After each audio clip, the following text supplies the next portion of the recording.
നാളെ നല്ല ഭൂരിപക്ഷത്തോടെ UDF ജയിക്കും.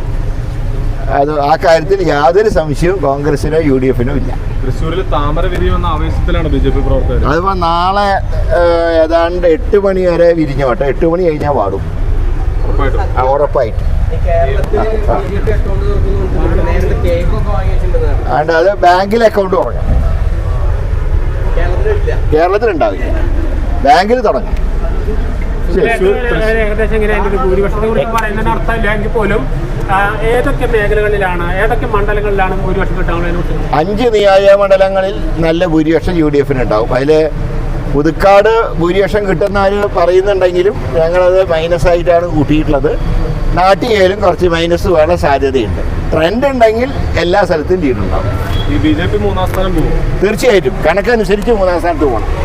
തൃശ്ശൂർക്ക് MP ആയിട്ട് സ്ഥിരമാവും തീർച്ചയായിട്ടും.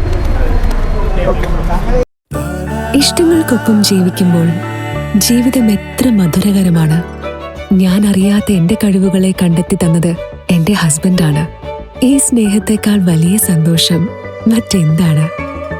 ഇന്നും ഇഷ്ടങ്ങൾക്കൊപ്പം.